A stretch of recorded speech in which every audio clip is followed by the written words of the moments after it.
Costochondral pen, আপনার বুকের পাঁজরে যে ব্যথা, এই ব্যথা নিয়ে অনেকেই ভোগেন।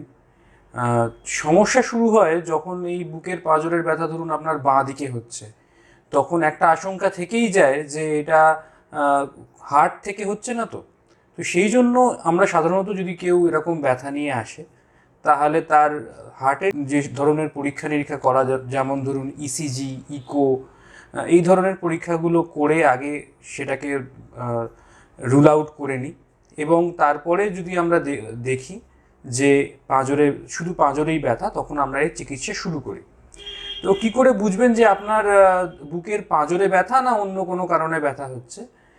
একটা থাম রুল বা আমরা যেভাবে প্রথমে আশঙ্কা করি সেটা হচ্ছে, যদি ধরুন আপনার হাত নাড়তে গেলে বা হাত মাথার উপরে তুলতে গেলে ব্যথা হয়, বা নিঃশ্বাস নেওয়ার সময় ব্যথা হচ্ছে, তাহলে কিন্তু এইটা বেশিরভাগ চান্স যে এটা আপনার বুকের পাঁজরেরই ব্যথা।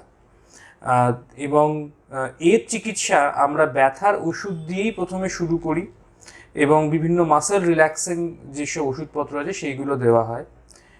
পরবর্তীকালে যদি তাতে ব্যথা না কমে, তখন আমরা কিন্তু এই ব্যথার জন্য যেখানে ব্যথা হচ্ছে সেখানে, সেই জয়েন্টে একটা ইঞ্জেকশন দিতে পারি, যার পরে কিন্তু এই ব্যথা থেকে নিরাময় পাওয়া সম্ভব হয়।